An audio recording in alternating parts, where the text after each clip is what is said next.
If you have been around this channel much, you probably know that I like history of the Old West as well as Western movies.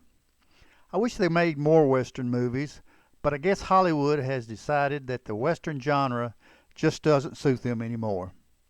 My favorite Western of all time is Lonesome Dove, but Dances with Wolves ranks near the top of my favorites list as well. When Kevin Costner decided he wanted to produce, direct, and star in Dances with Wolves, he got very little encouragement from the powers that be in Hollywood. In fact, he couldn't get a major studio to accept his project until he convinced screenplay writer Michael Blake to produce a novel of the script. Costner felt that that was his best chance of getting Hollywood backing for his project. You see, movie moguls were skeptical because of an epic fail of another Western a decade earlier called Heaven's Gate. They just felt that there wasn't much of a market for Westerns anymore. Clint Eastwood was the only A-list star still doing Westerns, and he hadn't done one since 1985, Pale Rider. Costner had last done a Western movie in 1985 called Silverado. Since Silverado, he had done three successful films: The Untouchables in 1987, Bull Durham in 1988, and Field of Dreams in 1989.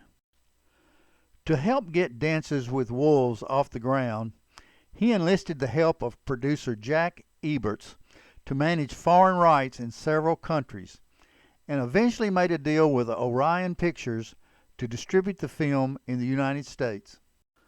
The plot of Dances with Wolves centers around a period in the life of a Union soldier, Lieutenant John J. Dunbar. Early in the movie, Lieutenant Dunbar is in a Civil War battle at St. David's Field in Tennessee. The battle is in a stalemate with each side hunkered down in cover and sporadically firing pot shots at each other. In an act of bravery, Lieutenant Dunbar rides along the Confederate lines, drawing fire from the rebels. The distraction allows the Yankees to gain the advantage and eventually win the battle. Because of his act of bravery, Lieutenant Dunbar receives a citation and is given his horse and choice of where he wants to be posted. He requests a transfer to the western frontier to see it before it disappears. Dunbar is transferred to Fort Hays, a large outpost on the frontier under the command of a deranged officer named Major Fambro. The commander agrees to post Dunbar at Fort Sedgwick, the most remote outpost under his command. As Dunbar is leaving Fort Hays with his civilian transporter and guide to Fort Sedgwick, Major Fambro commits suicide in his office. Upon arrival at Fort Sedgwick, Dunbar finds it unoccupied, but makes the decision to stay and post it by himself. On the trip back to Fort Hays, his guide is attacked and killed by Indians. This is significant because the only two people that know about Dunbar being at Fort Sedgwick are now dead, preventing other soldiers being assigned to the post. Lieutenant Dunbar goes it alone at Fort Sedgwick and eventually encounters a band of Sioux Indians. Over time, he develops a trust with the tribe. Trust turns to friendship and mutual admiration. That friendship is particularly strong between Dunbar and the Sioux medicine man Kicking Bird. Kicking Bird and his wife have an adopted white daughter, Stands with a Fist, that was stolen from her parents at a young age and raised by the tribe. That part of the story is loosely based on a true event, the abduction of a young white girl, Cynthia Ann Parker, by Indians in 1836 at age 10. Stands with a Fist and Dunbar eventually fall in love and are married in a Sioux marriage ceremony. Dunbar manages to befriend a wild wolf while at Fort Sedgwick. He names the wolf Two Socks because he has 2 white feet.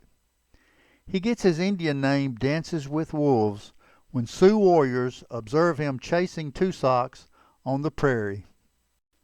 There were actually 2 wolves used in the filming of the Tusok scenes. Neither were very cooperative during the filming and proved to be quite a challenge to the crew. The crowning achievement of filmmaking occurred during the filming of a buffalo hunt. It took place at the Triple U Buffalo Ranch in South Dakota. In fact, most of the movie was filmed in South Dakota, with a few scenes filmed in Wyoming. The buffalo hunt was quite a cinematic accomplishment. It utilized 3,500 bison, 20 wranglers, 24 bareback Native American stunt riders, and a $250,000 animatronic bison. It took 3 weeks to film, and Costner did most of his own horseback riding, nearly breaking his back in a fall. Eventually, a detachment of soldiers make their way to Fort Sedgwick. When they find Dunbar dressed in Indian garb rather than an army uniform, they proceed to arrest him. In the process of his arrest and detention, ruthless soldiers kill his beloved horse and Tusoks, the semi-trained wolf. The Army officers decide to transport Dunbar back to Fort Hays to be tried for desertion. Along the way, the Sioux attack the convoy and help Dunbar escape. He now considers himself a part of the tribe rather than a soldier. He rejoins the tribe, but knows he can't continue to live with them because his presence will probably bring too much attention to them and their whereabouts.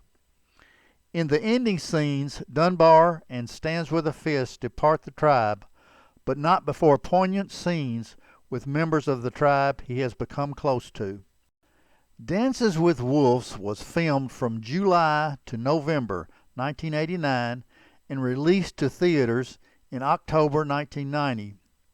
It had a $15 million budget, but ended up costing $22 million to complete.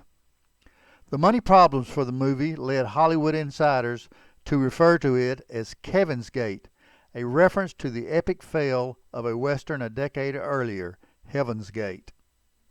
Costner was forced to supply $3 million of his own money to complete the film.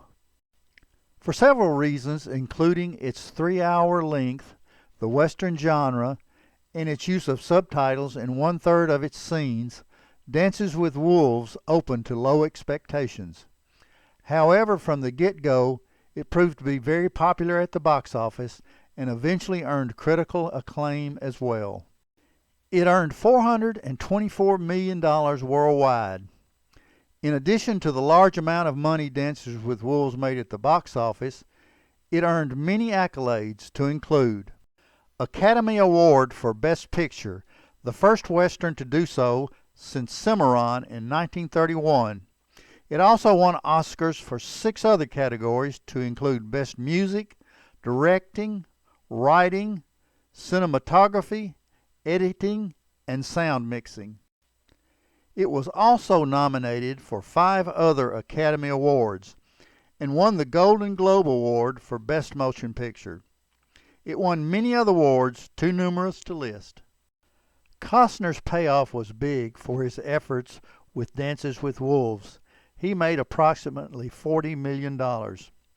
In 2007, Dances with Wolves was added to the National Film Registry.